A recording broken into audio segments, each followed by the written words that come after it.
अफगानिस्तान के बारे में कुछ भी प्रिडिक्ट करना खतरे से खाली नहीं है।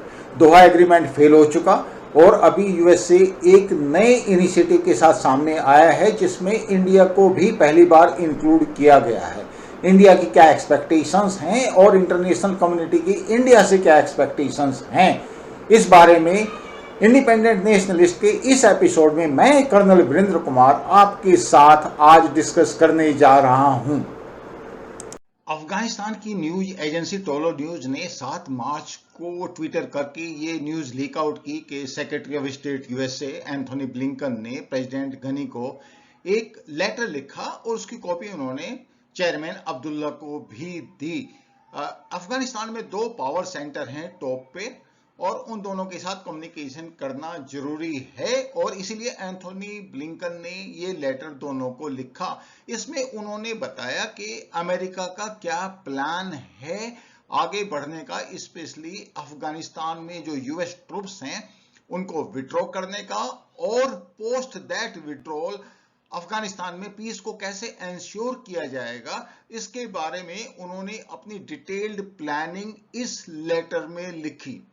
वो तो ठीक है, secretary of state president of Afghanistan को लेटर लिख सकता है, विच is a normal routine thing, but जो टोन और टेनर था और उसमें काफी हद तक उन्होंने अशरफ गनी को एक तरीके से अल्टीमेटम दे दिया कि या तो आप लोग आपस में इसको पीस इनिशिएटिव को ड्राइव कर लो जिससे अफगानिस्तान में पीस एंश्योर हो सके, अदरवाइज ये पॉसिबल नहीं होगा कि जो स्प्रिंग ऑफेंसिव तालिबान का है उसको किसी तरीके से रोका जा सके। स्प्रिंग ऑफेंसिव का मतलब है कि मई के महीने में तालिबान एक वहां पर मिलिट्री ऑफेंसिव जनरली, बिकॉज वो क्लाइमेटिकली और ज्योग्राफिकली एडवांटेज मंथ होता है, एडवांटेजियस सिचुएशन होती है, तो उस तरीके से वो लॉन्च करते हैं। तो इनफैक्ट एंथोनी ब्लिंकन ने एक तरीके से प्रेसिडेंट अशरफ गनी को ये अल्टीमेटम दिया कि या तो आप लोग किसी तरीके से डायलॉग के थ्रू, निगोशिएशंस के थ्रू पीस को एंश्योर करें और पीस का रास्ता ये है जो उन्होंने ले आउट किया, otherwise it may not be possible for USA to stay there for long. That is number 1। 2, एक बात उन्होंने बिल्कुल क्लियर कही जिससे तालिबान को भी थोड़ा सा कंफ्यूजन में रखा जाए कि all the options are open on the table as on now. तो that actually message goes to everybody. अब इस लेटर का मतलब क्या हुआ? पहली बात तो अमेरिका और तालिबान के बीच में दोहा में फरवरी 2020 में जो एग्रीमेंट हुआ, इसका मतलब है कि वो एग्रीमेंट सक्सेसफुल नहीं हुआ। That agreement is virtually dead. That is what exactly he is saying. Now then he suggested कि there will be negotiations at 2 level. पहली बात तो America is going to request UNO to have the foreign ministers of the 6 nations to agree on the combined approach. और उसमें कौन कौन से countries हैं? USA, India, China, Iran, Russia and Pakistan. हमारे लिए इंपॉर्टेंट यह है कि इंडिया पहली बार इस टेबल पर आएगा। और दूसरे लेवल पे उन्होंने टर्की को एक्चुअली एनकरेज किया, रिक्वेस्ट किया कि डिफरेंट अफगान ग्रुप्स और तालिबान के बीच में वो टॉक्स को फैसिलिटेट करे, उनको अरेंज करे, जिससे अफगानिस्तान में पीस इनिशिएटिव को आगे बढ़ाया जा सके। अब सबसे बड़ा क्वेश्चन ये आता है कि क्या दोहा एग्रीमेंट वर्चुअली डेड हो गया?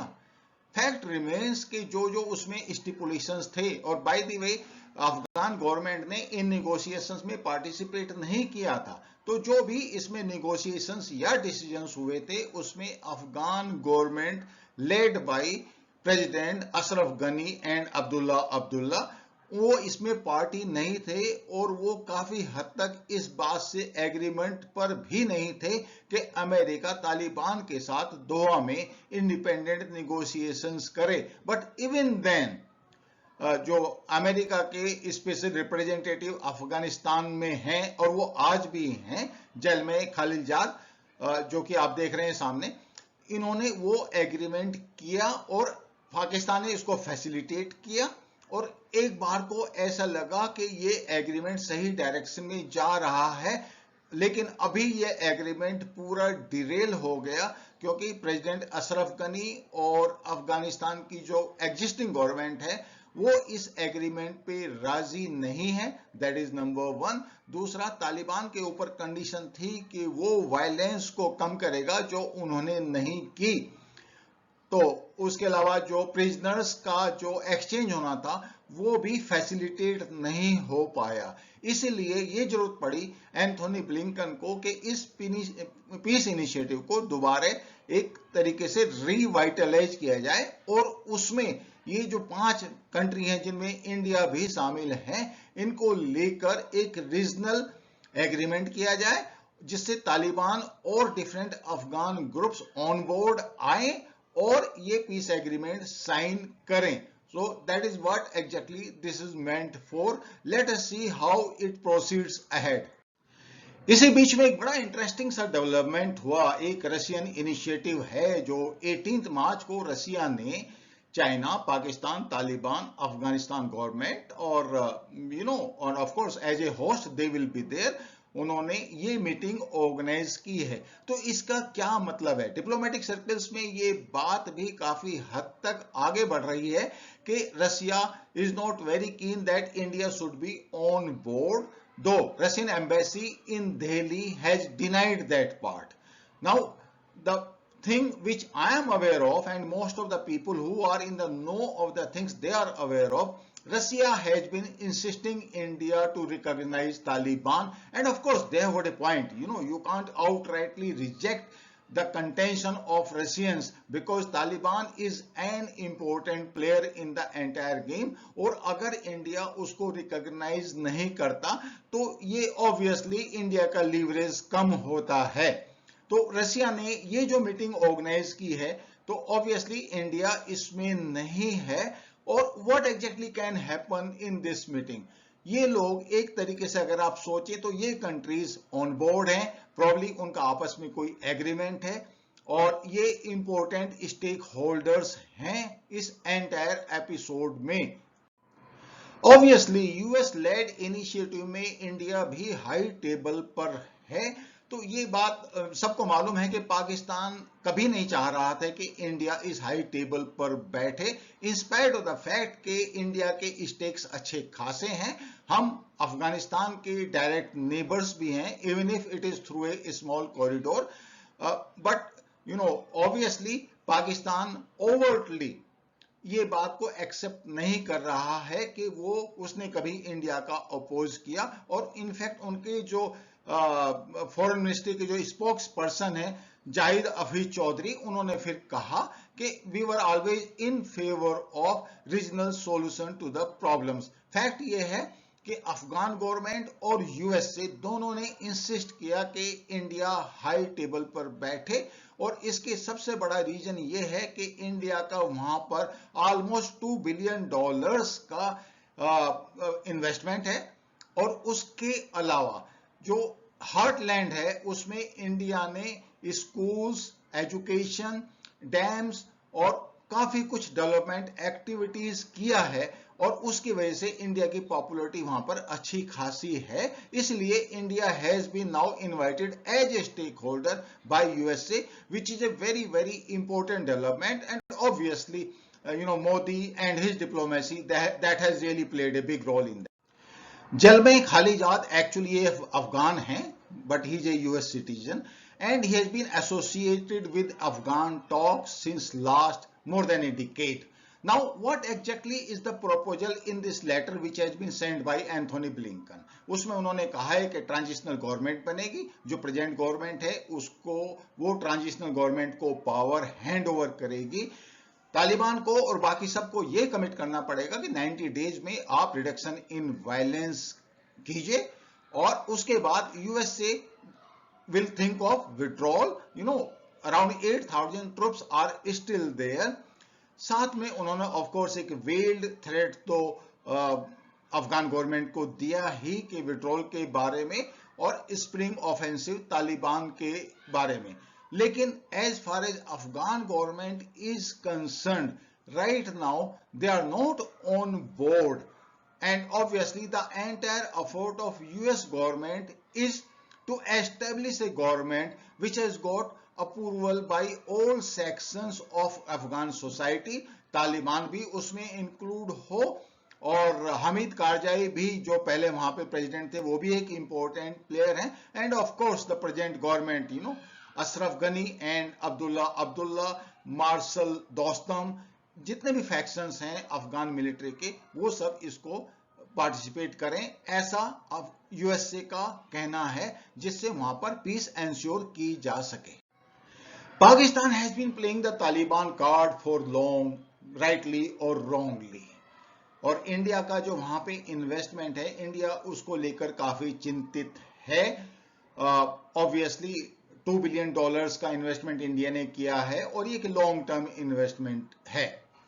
अभी जो इंडिया कहता है कि जो वहां भी एग्रीमेंट वहां पे हो, it has to be Afghan owned and Afghan executed, उसमें एक्सटर्नल इन्फ्लुएंस स्पेशली पाकिस्तान का नहीं होना चाहिए, और तालिबान के ऊपर ऑब्वियसली कुछ रेस्ट्रिक्शंस आने चाहिए, कोई स्पिल ओवर कश्मीर में नहीं होना चाहिए। अब सरप्राइजिंगली इसमें इंडिया, ईरान और इंडिया, चाइना काफी हद तक सेम पेज पर हैं, बिकॉज कोई भी ये नहीं चाहता कि अगर बाय एनी चांस तालिबान का कोई डिसिसिव से काबुल में होता है तो वो स्पिल ओवर करे। जहां तक तालिबान की बात है, उनका भी एक्चुअली काफी हद तक there is a change in their approach to the entire issue vis-a-vis India and vis-a-vis other nations as well. Though India का काफी कुछ इस बारे में कंसर्न है कि जो सेंट्रल एशिया को ट्रेड रूट्स वाया अफगानिस्तान जाते हैं, उसमें उनका भी स्टेक रहे और वो अपना ट्रेड ढंग से कर पाए। एक बहुत बड़ा क्वेश्चन सबके दिमाग में है कि भाई इंडिया नाउ, इंडिया को अब क्यों हाई टेबल पर इनवाइट किया गया, और इसके सबसे बड़ा रीजन ये है, पहली बात तो यूएसए का इंटरेस्ट है कि इंडिया वहां पर रहे, जिससे पाकिस्तान और चीन को एक तरीके से बैलेंसिंग किया जा सके। दूसरा सबसे बड़ा रीजन ये है कि यूएसए चाहता है कि इंडिया के जो बॉर्डर्स हैं पाकिस्तान के साथ स्पेशली, और पाकिस्तान अफगानिस्तान के साथ जो तालिबान वाला जो रिलेशनशिप है, उसमें इंडिया को कम से कम डिस्टरबेंस हो, और रीजन बड़ा साफ है, so that India can focus on the Indo Pacific ocean, और क्वाड को वहां पर उस तरीके से एनकरेज किया जा सके। और ऑब्वियसली क्वाड का एग्जिस्टेंस इंडिया के बगैर नहीं हो सकता। फ्यूचर में अगर बाय एनी चांस अगर सिचुएशन फेवरेबल नहीं होती, तो उस हालत में obviously probably USA may request India for the boots on the ground. Till now India has not agreed, and rightly so. Pakistan का क्या इंटरेस्ट है अफगानिस्तान में? इनफैक्ट वो वहां पे चाहते हैं सब सर्विएंट गवर्नमेंट वहां पर हो, जो पाकिस्तान को अगर कभी जरूरत पड़े इंडिया के अगेंस्ट में तो एक स्ट्रेटेजिक डेप्थ दे। और इसीलिए मैं कहता हूं कि इंटरनेशनल डायनेमिक्स कितनी तेजी के साथ चेंज हो रही है।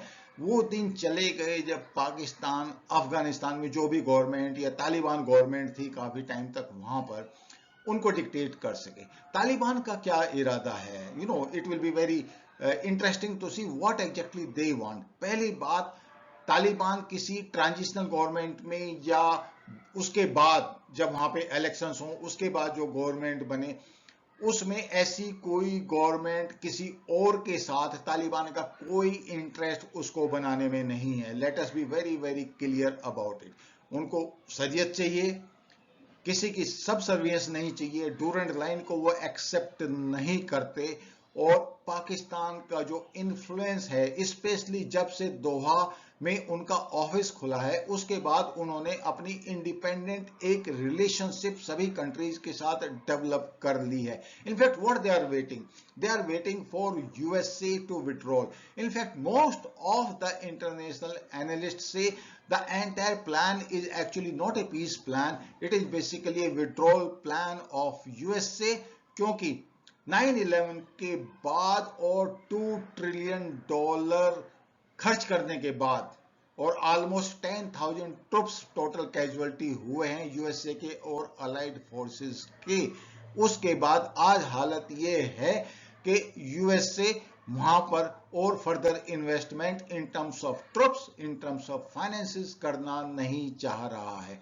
एक बार तालिबान अगर बाई एनी चांस वहां पर सोल गवर्नमेंट जो कि वो चाहते हैं, अगर उस हालत में आते हैं तो वहां पर जो ड्रग ट्रेड है वो तालिबान पेट्रोनाइज करेगा, वो ही उनका सबसे इंपॉर्टेंट प्रॉफिट और रेवेन्यू जनरेशन होने वाला है। अब आप देखिए कि intra Afghan talks and future of Pakistan Taliban relations, ये अब्दुल बासित का आर्टिकल है and I found this article very very interesting honestly. Taliban और अफगानिस्तान की एक रिलेशनशिप है। सोसाइटी के अंदर तालिबान बहुत ज्यादा पॉपुलर नहीं है और इसका सबसे बड़ा एक रीजन ये भी है अक्सरियत, of course, because Pakistan Afghanistan की जो सोसाइटी है, जो those people who are intellectuals, those who are in the higher strata or middle strata, जहां पर लेडीज पढ़ती भी हैं, they don't want शरीयत there. And what exactly has happened since last 20 years, women empowerment has increased. Hinterland में पाकिस्तान बहुत unpopular है और तालिबान का वहां पर जो पॉलिटिकल कैपिटल है बहुत कम है खुद से भी, और सेकंड फैक्टर उसमें है कि तालिबान को पाकिस्तान के साथ एसोसिएटेड किया जाता है और जो सोसाइटी है वहां पे वो एंटी पाकिस्तान है।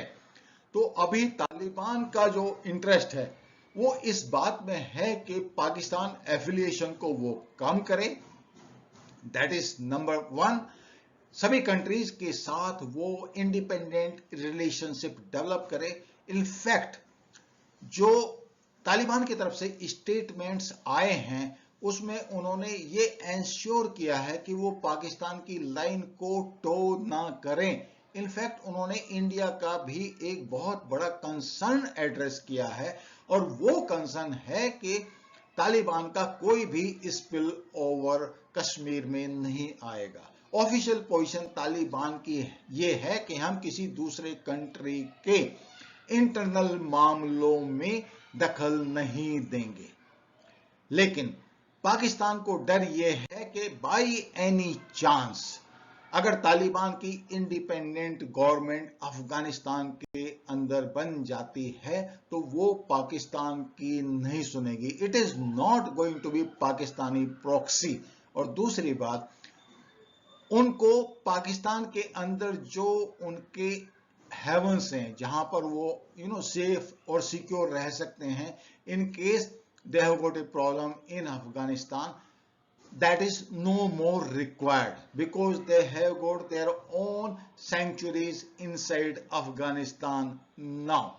तो पाकिस्तान एक्चुअली ये नहीं चाहता कि तालिबान एक इंडिपेंडेंट गवर्नमेंट अफगानिस्तान के अंदर बनाए एंड काफी हद तक ऐसा भी लगता है कि अजीत डोवल लेड इनिशिएटिव में इंडिया तालिबान को एक मींस एग्रीमेंट या आप अनऑफिशियल डिस्कशंस हुए हैं जिसकी वजह से तालिबान ने कश्मीर के ऊपर ये स्टैंड लिया है। अब इंडिया के लिए ऑप्शंस क्या हैं? बड़ा इंटरेस्टिंग सा डेवलपमेंट है क्योंकि now India can directly influence all the parties in the region and secondly सब लोगों को ये पता चल जाएगा कि इंडिया का स्टैंड क्या है और इंडिया ने वहां पर कितना इन्वेस्ट किया है। मींस ऑब्वियसली अगर तालिबान और पाकिस्तान के बीच में फॉल्ट लाइंस हैं तो इंडिया के पास ये अपॉर्चुनिटी है कि वो इन फॉल्ट लाइंस को एक्सप्लॉइट कर सकता है। I think we are on the right lines. This diplomacy being played by this troika which is there in front of you is bearing fruits for India. Thank you so much. Please like, subscribe, share with your friends. Thank you.